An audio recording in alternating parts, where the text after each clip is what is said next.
I get asked the question, why is Drayton so successful? And I think we're successful because of the relationships we have built. People come to the little village of Drayton in the middle of nowhere, and all of a sudden you have some of the best performers in North America. And they finish a run in Drayton, and next week they're performing on Broadway.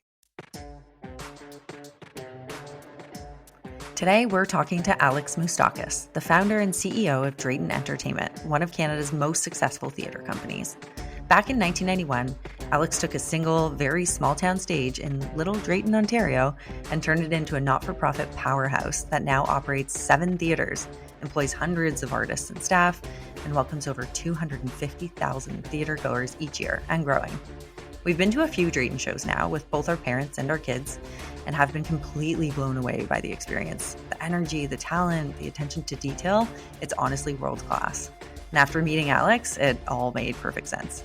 In this conversation, we talk about his journey from immigrating to Canada from Cyprus as a young boy, the pressure from his parents to get a formal education in business and economics, and how once he'd earned his degree, and their approval of course, he finally pursued his real passion, the arts. We also chat about the Drayton Youth Academy, which our youngest son recently joined, and how Alex and his team are using theatre to teach life skills that go far beyond the stage. One of my favorite parts of our chat was when Alex shared a philosophy that I've always believed in too and say all the time, and that's that the little things are the big things. Alex is proof that when you lead with heart, hustle, and courage, the standing ovation eventually comes. Here's our conversation with Alex Mustakas. It's the difference between live theater and TV and film. You only get one shot at it. You can't say, cut, let's try that again. Yeah. So true. So much more pressure. I was a stand-in once for Burt Reynolds, and I had to do the scene before they shot him. And it took 8 hours to do a 4-minute scene. Oh my gosh. Jeez. Right? Very, very different. There's a lot of standing around. They got to change the camera angles, lenses, lighting, and it's nothing like theater where you got one shot at it. Related to that, a friend of ours has another podcast, and we listened to it, and he had a guest on, and the guest does a lot of the behind the scenes production work for film and such, and he talked about like what we see in a movie or a TV show is this polished, beautiful take. His point was to get a great take might be 100 just brutal attempts at, whatever it might be, right? Yeah. No, it's true. It's true. But Alex, thank you so much for being here with us. Welcome to the Unblock Yourself podcast. I am happy and honored to be here. Thank you. Well, it is a pleasure, and we're gonna dive into a few different aspects of a little bit of your life and your story, because you've had an interesting life and a great story to tell. But absolutely want to talk about Drayton and Drayton Entertainment and the Youth Academy, which our son is now a part of. But if we could just start here, we wanted to start in this place because when you and I met a couple weeks ago, we were just talking, and you shared a story of another name that's known in our world, David Chilton, who turns out is a childhood friend of yours. And if you recall, we were talking about this idea of maybe not expecting the outcomes of the success of what you're going to build, but kind of looking at each other at one point in time and going, what is it you're doing? That doesn't sound like a good idea. Yeah, that's a true story. Yeah. Well, Dave Chilton and I grew up together. In fact, we've been kind of best friends forever. He was our best man at our wedding. And I remember, I think it was back in 1990 when he approached me and he said, I'm starting to write this book about a fictitious barber giving practical financial advice. Set in a barber shop, and I looked at him, I said, that'll never work, and then a few months later, I approached him. I said, I'm thinking of starting this live theater company in crossroads of a little village called Drayton. Not easy to get to, and he looked at me and said, that'll never work. Right. So the moral of the story is that we didn't take each other's advice, and it worked out just fine.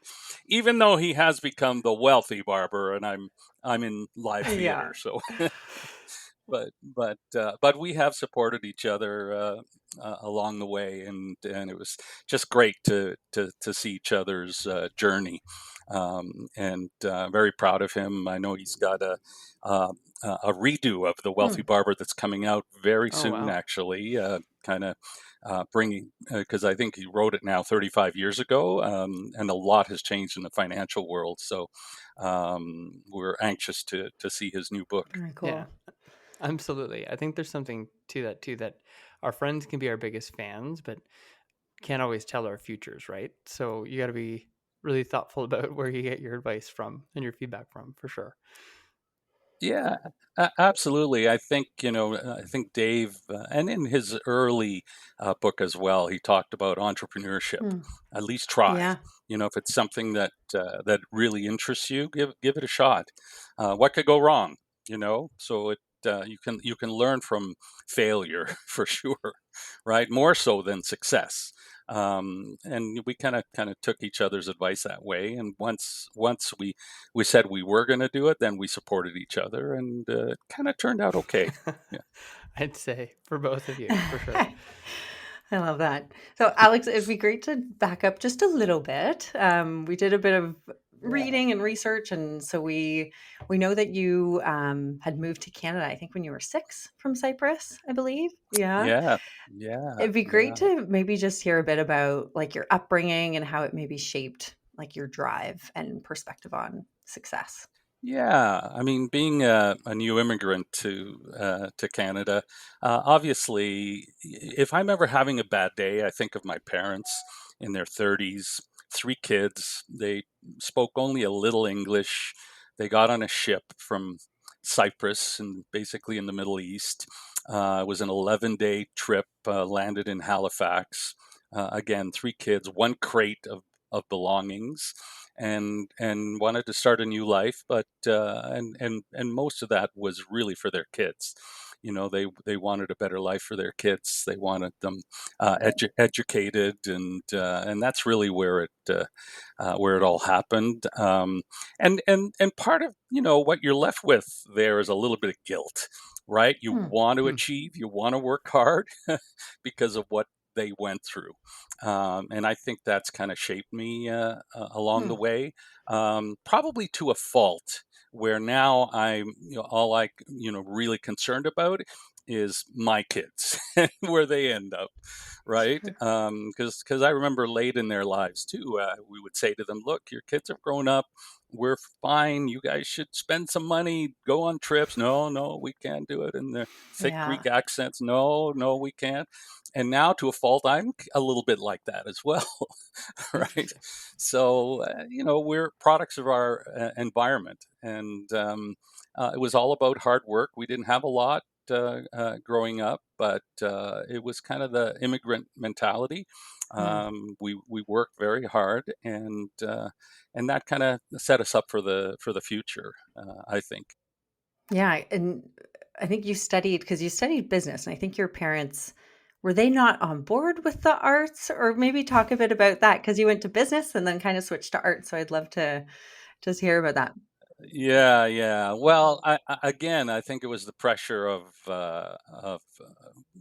my dad wanting me educated. So I did. I was involved in theater all my life, from public school right to starting all the shows at Eastwood Collegiate, and all my teachers were saying, "You need to go to the National Theater School. You need to pursue this." But in the back of my mind, I could hear my father's voice saying, "Are you sure you can get a job doing that?" So I went to Laurier in business and economics, and then one night at dinner, gave I gave the degree to my dad, and I said, "Now can I do what I want to do?" Mm. and he said, Love that. "Well, now you have something to fall back on, right?" And it Yeah. has served me well, because I kind of unique, I would say, in our business, because I use both sides of the brain, the artistic side and the business side, and again, that has served served me well, because the two words show business. There's the word show, and there's the other word business. So we never take anything for granted. We use a lot of business principles in our operation. That's what has kind of led to the unique model that we operate. So he was, when I look back on it, he was right. Yeah. I remember I was bestowed an honorary degree from Laurier. I think you're being modest. I think it was a It was a doctorate. doctorate, yeah. And so I called my mom right away and I said, "You're not going to believe this, but sometime soon you're going to be able to call me Dr. Mustakas." And she said, "Oh, that's nice. So you coming for dinner tonight?" Right? I said, "Okay." so that I so that I go for dinner, and my dad was there, and I said, "So, Pop, did you hear the news?" He goes, "Yes, very nice. So, but when are you going to get a real job?" so they always kept me humble, right? But I knew, No kidding. I knew how proud they were, and it was quite an accomplishment. I always enjoyed live theater, and I kind of in my heart knew that's what I wanted to do. Um, but there was pressure to achieve what my parents came to Canada for, really, and so, like I said, and now to a fault, I do the same things with with my kids as well. Yeah. Yeah. Well, and I have to imagine that business degree, like, really, paid off. I mean, you built one of Canada's largest theater organizations from this tiny unused building in Drayton. I'm just curious too, like, do you think it was like the education and the schooling that gave you that confidence to do that and your love of the arts? Like, how did you find the confidence to go after that? It's a big dream. Yeah, I think it was a little bit of both. In the back of my head, what I wanted was, a successful little country playhouse somewhere. It's like the old Sir Henry Irving actor manager, because I still wanted to act, I still wanted to direct, and I still wanted to manage. So it kind of fell into my lap. This opera house, two crossroads in the country.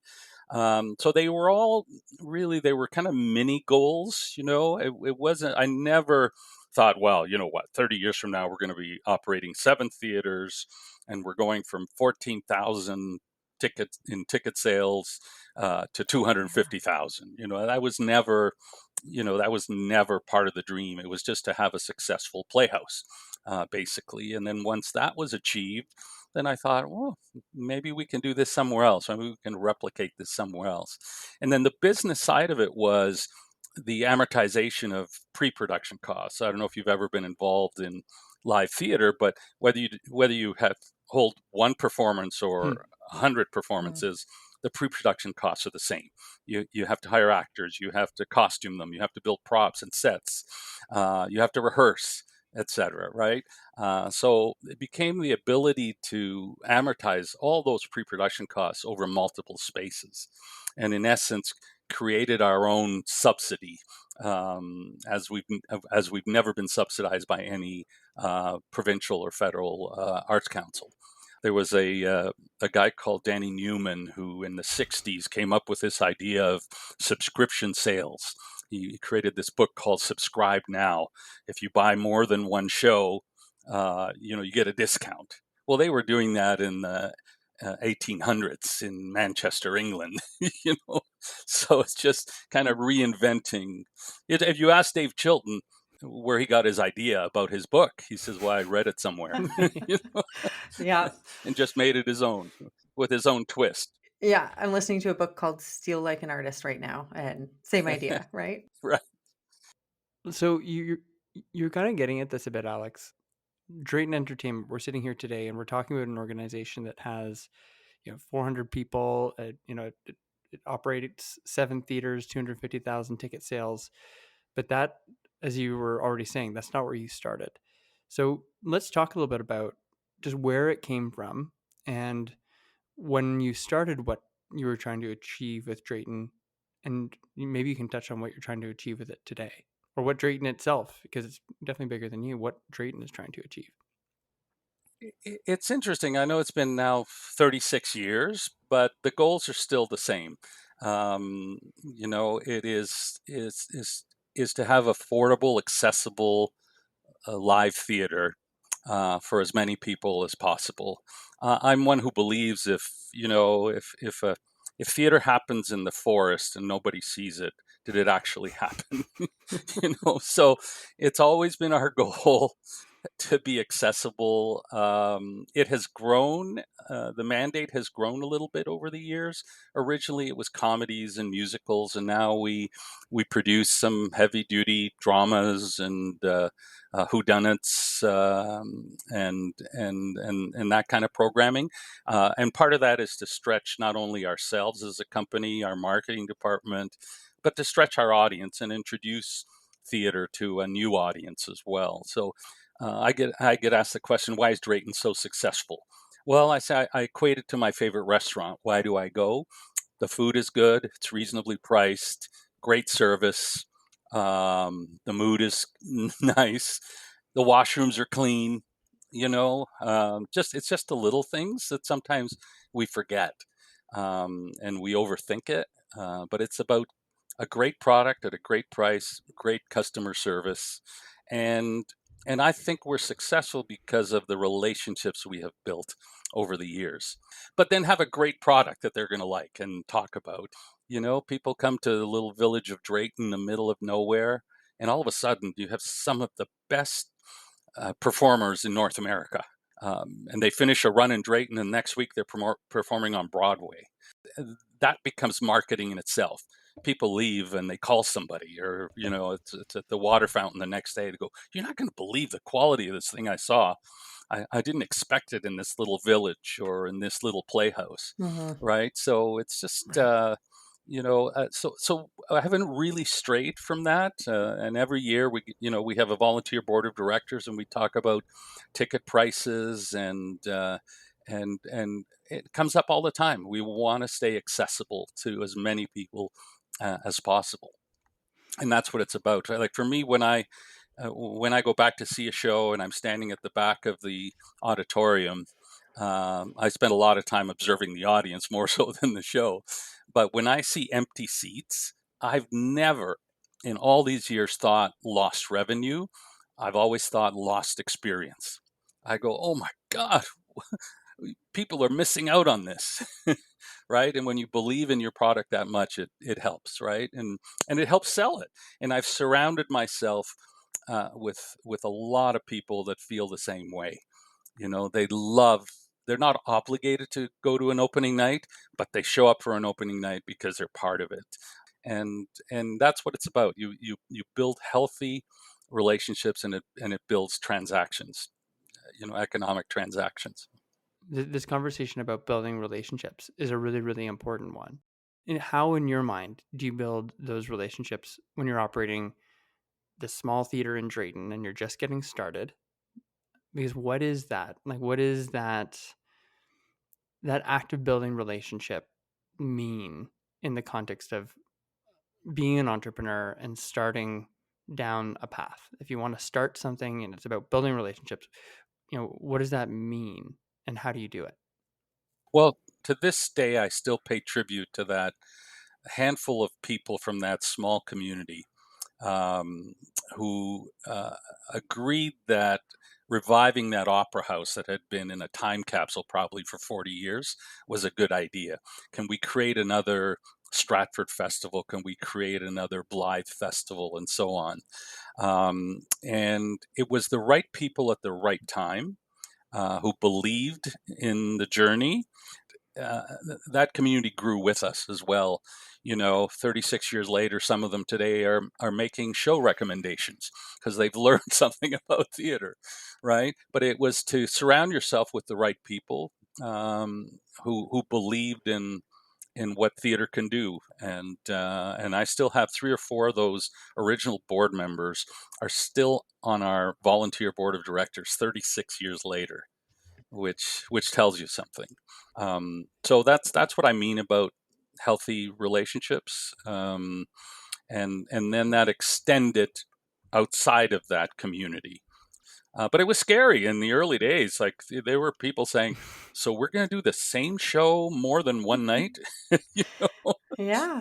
we're going to run 8 times a week and for 3 or 4 weeks." And they would say, well, "Who's going to come to this little?" And it was a little village of less than 1,000 people at the time, right? Um, but I also knew it was the right place at the right time because they had saved this opera house from the bulldozer. And that's kind of when I came into the picture. And I was kind of introduced to the community. I put together a study for about 3 months. I presented it on, I'll never forget, September 1st, 1990, in front of a committee of council. Um, I spoke about the benefits of live theater in a community, but I also spoke about the challenges. It's not easy. It's like Hmm. it's like your community centers and so on. You really have to rally behind it. And I will never forget there was who turned out to be a prominent farmer in the community in the back row. There were only about 20 people there, and he was stone faced through this whole thing. And I thought, boy, we're dead in the water here. He's not interested at all. And he was the first to stand up at the end of it and say, "Our kids have grown up to hockey and to baseball and to television. Why not expose them to culture and live theater?" And then those sentiments were echoed by everybody in the room.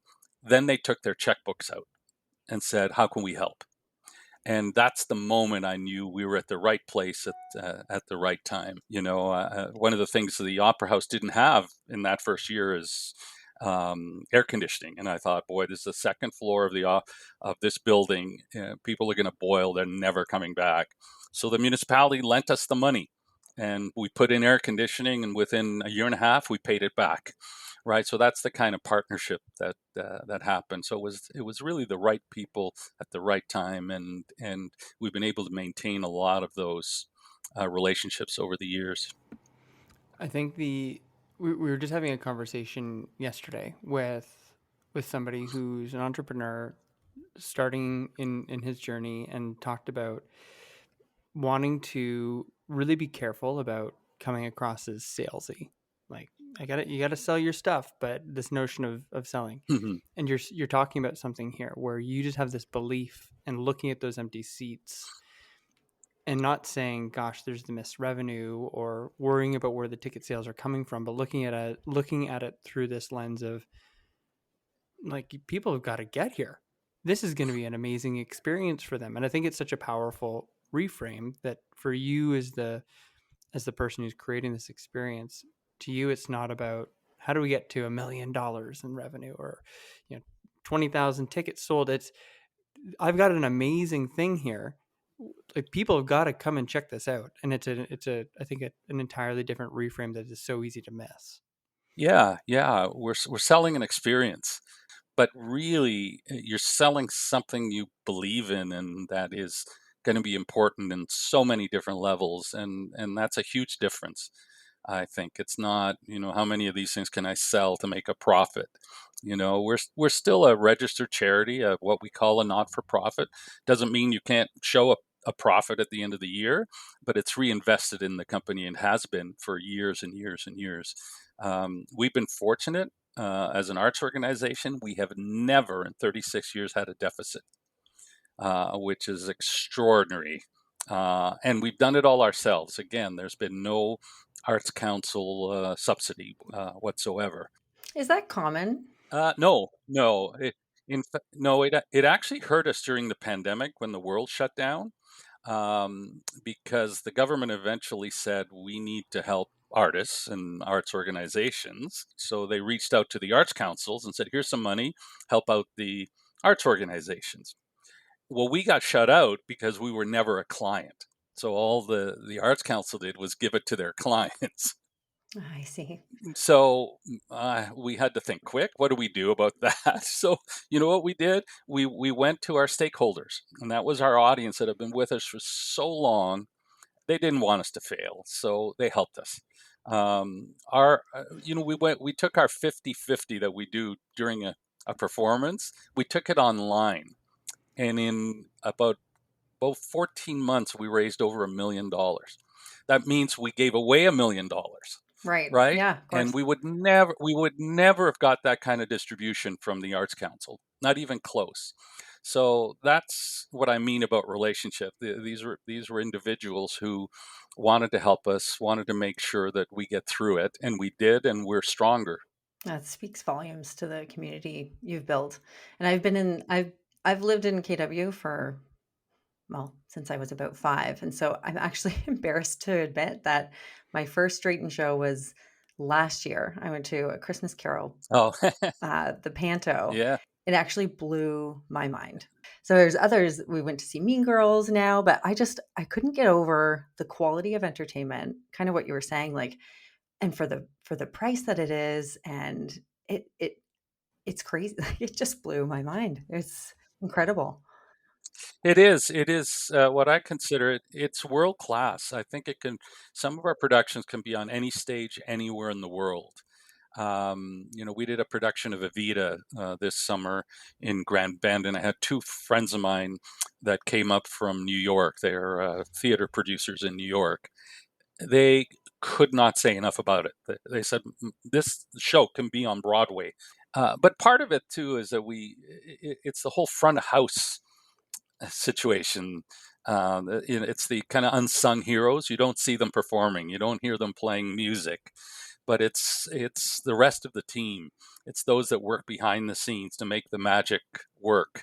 It's the marketing team. How do we get people in to experience this, right? Not necessarily just to sell a tickets. How do you know we want people to see this, and again, it's that kind of under promise over deliver. You don't know what to expect. You come to like I said, the little village of Drayton. You get lost the first time you go, right? And you show up, Yeah. you sit in that seat, and all of a sudden, just like the experience you had with our panto last year, right?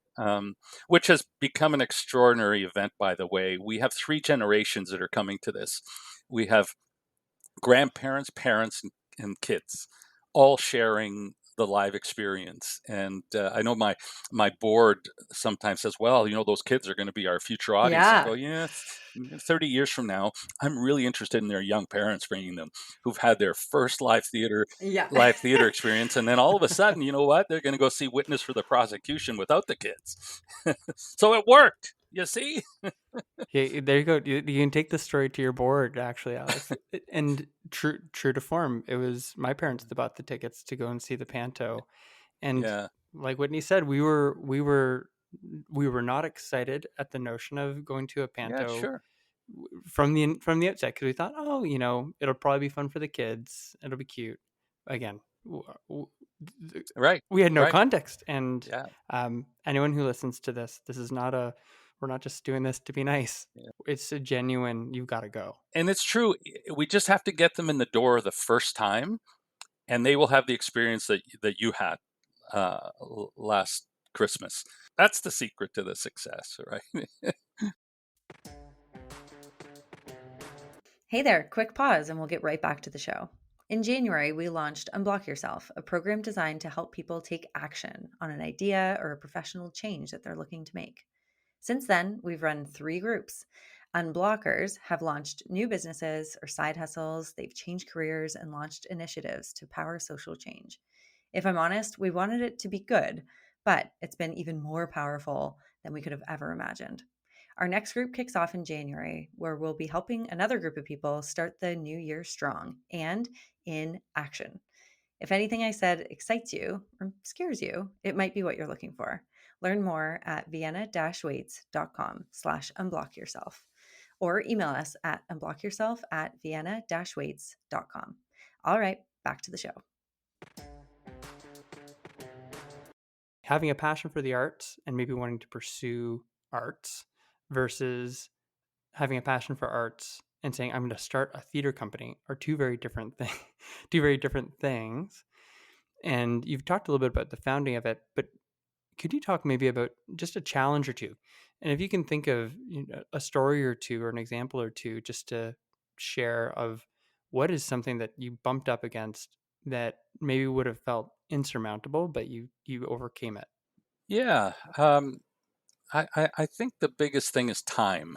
It was at a board meeting a few months ago, and I said, you guys owe me 50 years of overtime, and they said, you're never going to collect. But you know what? Nobody was holding a gun to my head. When I tell you the first 20 years were 16-hour days, 7 days a week, I'm not exaggerating. So that came with some sacrifices, but at the same time, except for my kids when they were young, I would never say I'm going to work. I did to them because I was away a lot, but any other time I'm going to the theater, I have rehearsal, I have a production meeting, and that's a great way to live your life. You got up in the morning, and sometimes you didn't know what was ahead because there were challenges. But it's the same challenge most arts organizations have. It's not an easy profession, as they say, because most are underfunded, but it's just limited resources, obviously, right? It's And that's what I tried to explain to that first committee. We ticket sales isn't enough. The true cost of producing theater is not reflected in our average $45-50 ticket price.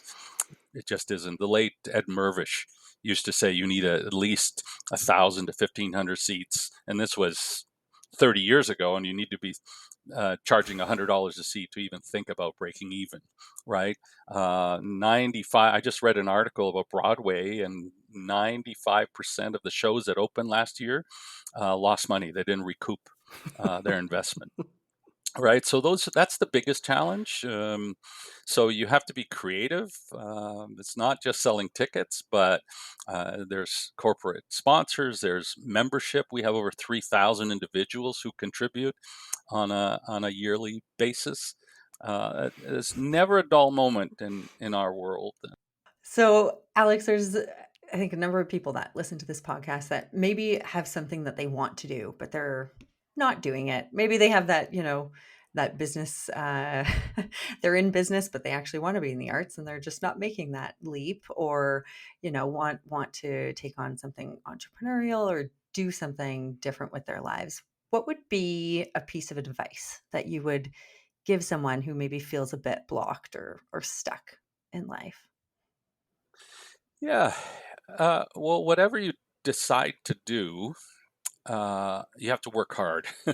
There's no entitlement. I don't believe that. It took me 20 years before I kind of stood outside and looked in and went, "Oh my God, what have we done here?" Right? And that's just because my head was down. We work hard, and or somebody saying to you, "You're lucky." No, no, no, no, no. You create your own luck, right? And you have to work at it. So if you are going to try something else, it can't be about entitlement. Just because you say you're going to do it, it's all going to happen, and it just comes with a lot of hard work, and working with the right people, surrounding yourself with the right people that are like-minded, and supportive. I think that's very important, and listening. Right? I didn't have all the answers. This is 36 years later. Every day, I still learn, right? Which is good. Because, when you think you're the smartest man in the room, you're in the wrong Mm-hmm. room. Um, Yeah, absolutely. right? So, so that's what I would say. It's about hard work, but it's got to be something you absolutely love to do. Your heart has to be in it. And if you're selling an experience rather than just a product, that's pretty special. I don't know if that helps at all, but I think it definitely does. Since we first met and spoke, our son has become a part of the Drayton Youth Academy, and there's nothing more exciting than when you see your kid get excited about something. And he has gotten really excited about being part of the Youth Academy. But so many parents wouldn't think of theater as an opportunity for their kids. Since he's joined, we've talked to friends and they go, Oh, I've never really thought about it. I didn't know that that existed because people just default to sports or dance or gymnastics. There's things that we know. So, how would you position Drayton Youth Academy to parents? Because it sounds like you had to that in that town hall meeting in Drayton with the parents standing up in the back. So what are the benefits and how do you position it to parents? Well, I'll tell you, the academy is a place for of belonging for these kids. Some are misfits that don't know where they belong. They're not in sports. They're not in dance. And what we're doing, and I truly believe only a very small percentage of these kids, and we've put close to 5,000 youth through the academy in the last 3 years. Wow. I think we're teaching life skills through arts education. I have a board member who runs Mattamy Homes, one of the biggest home builders in North America. And he is very quick to say the reason he is where he is today was because he was involved in live theater in high school. He learned so many skills, how to communicate, working with a team, not having a lot of resources, and it just goes on and on. And I think that's what we're doing. We're building future leaders in the community. We're future politicians, future teachers that will also support the arts. They know how important it is because we need it. We need sports in a community. I never want to take away anything from sports or education or healthcare, but what we do is very similar. For a balanced community, I think it is healthcare, right? But for these kids, they're learning life skills. That's what I really like about it. And we've always been interested in it. I can tell you without exaggeration, once every 6 months, we're offered another theater somewhere in Ontario. The best one ever was a call from a mayor in it was somewhere in Australia or New Zealand. It was New Zealand, and he said, "We've heard about you. We have this empty theater here. Would you like to add it to your?" And I said, "It's a bit of a commute, but half my staff put their hand up and said, yes, we'll go." Yeah. Right? Oh, we'll go. We'll learn the ropes and we'll do it for you. Yeah. Yeah, yeah. Right. Well, we didn't. I didn't want to grow a lot more. Seven theaters it's a lot on our plate. But I wanted to grow instead of growing out. I wanted to grow into the community, and that's where the idea of the academy came up. And within 2 or 3 days, these kids that show up that are quiet, all of a sudden they've made their best friends and they've come alive and they can't wait for the next class. So it's great to be able to use that side of the brain as well. And we know that employers today are looking for both sides of the brain, right? It's not about Ferrari designed an unbelievable engine. An artist had to design the what it looks like, and an artist had to sell it. I think we forget how much we're touched by art in our lives. Mm-hmm. Totally agree. Love that. Well, Alex, you've built something that's impacted thousands and thousands of people, audience members and artists, and just a ton of people. So when you think about your legacy, what do you hope people take away from your work? It's a good question. I also know that I'm kind of there's been some changes that we've announced recently. We appointed David Connolly as our new artistic Yeah. director. I'm still around. David's amazing. He's inspiring. He especially at the academy as well. A lot of people to know he's directed dozens and dozens of shows. He's choreographed dozens of shows, and he's a double amputee from the knees down. Yeah, it's an amazing story. And a lot of people don't know that and how inspiring he is. And he and I have talked about that when he's at the academy. I said, wear shorts. Let these kids know that anything is possible. Yeah. No kidding. So I'm kind of in a lane heading to an off ramp, uh, which is still a few years away. I just want to make sure. I want to look back on it in my life and go, you know what? I had a little something to do with that. I want it to be around for another 30 or 50 years. I really do.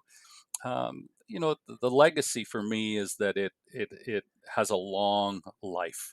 ahead without me.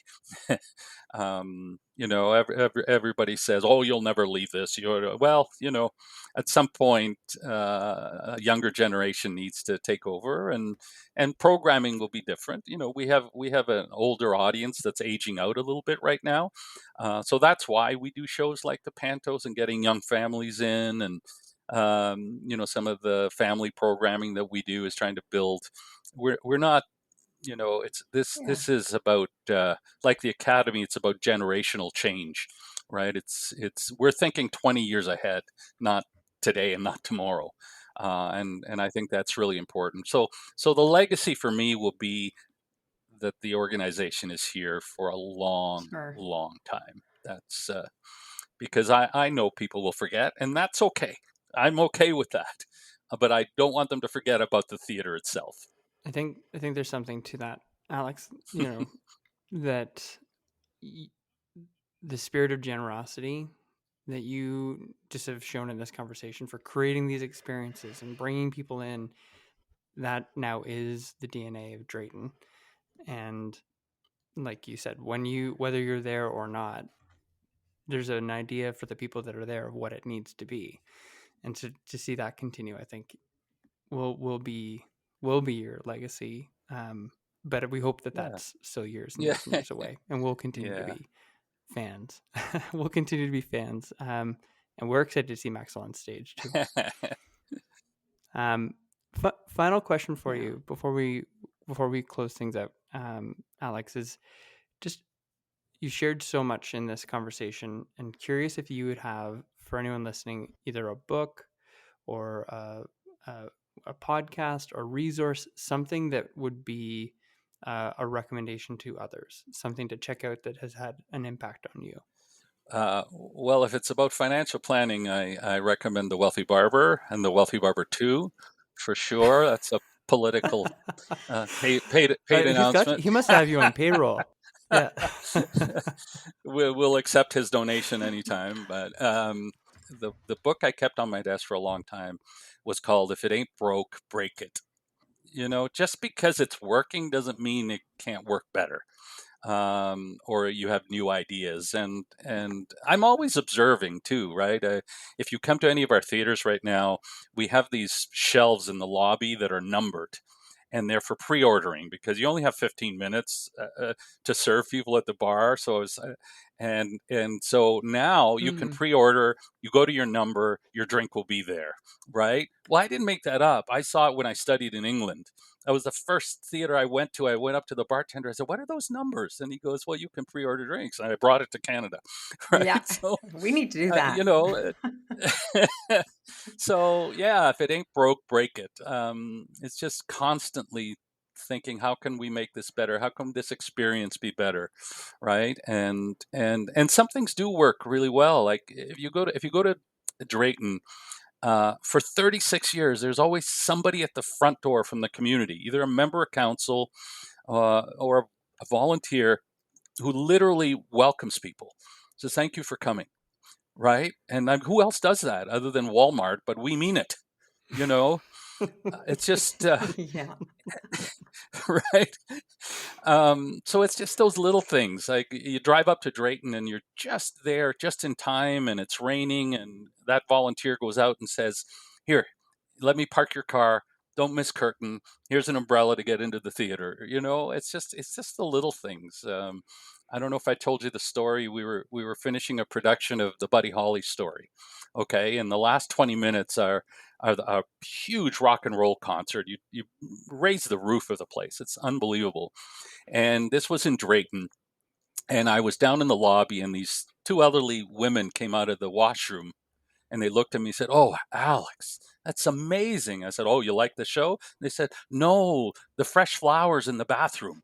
That is incredible." Right? And to this day, we have flowers in the washroom. It's just the little things, right? Yeah. Uh, Right. and what you see on stage is the icing on the cake. It's everything leading up to it and afterwards, right? Where you are leaving the theater and somebody says, "Hey, thanks for coming. Thank you for being here," right? And driving out to this small community, and that's what it's about. It's just um, trying to make it better and better, the experience better and better, and as much as you can. So Ah, so good. Alex, thank you so much. I feel the need to just thank you for all that you've done and built and have created. Um, and for anyone that's listening that has not been to a show, you absolutely need to book a show. We're also going to plan to go to the Cinderella Panto around Christmas, so that's going to be great. you're So, gonna love. My daughter is actually who grew up in the business. Obviously, is playing Cinderella in it, and because amazing. she just graduated from theater school, so she's playing Cinderella. And my wife, who has been an actress and she directed and choreographed Mean Girls that you saw, right? Oh. She is playing the evil stepmom, and just the other day she said to me, "Remember the days you used to cast me as Cinderella? Now I'm the evil stepmom." How do you get out of that one? I'm Like, telling oh you. yeah. Oh man. Anyway, thank you so much. I appreciate those comments, and just know, for me, a lot of the times I get way too much credit. Obviously, I started this and I've worked really hard, but I've also surrounded myself with some amazing people who love what they do as much as I do, Sure. and at the end of the day, it's about that end user, and that's the audience. So every decision we've ever made has been for the audience, and as a result, good things have happened to me, to our staff, to our theater, and that's what it's about. If you never lose track of why you're doing it, and it's for that experience that the audience is going to have. So yeah, there you go. That's the magic. Okay. Love it. Thank you, Alex. Thank you for your time. Awesome. Thank you. I appreciate being asked to come on. So good luck with everything. And we'll see you at the theater. Thank you for listening to the Unblock Yourself podcast. If you enjoyed this episode, please take a moment to follow and rate the podcast. Your ratings and feedback mean the world to us. We'd love to stay connected with you via our bi-weekly newsletter called the Vienna 5, where we share ideas and advice that we found helpful on our own journey to live with more intention. You can also find us on LinkedIn and Instagram. For those Gen Z listeners out there, no, we're not on TikTok. But if enough of you ask for it, we'll just have to do it at some point. The links to find us on social are in the show notes. The Unblock Yourself podcast is edited and produced by Bespoke Productions Hub. Thank you for being here.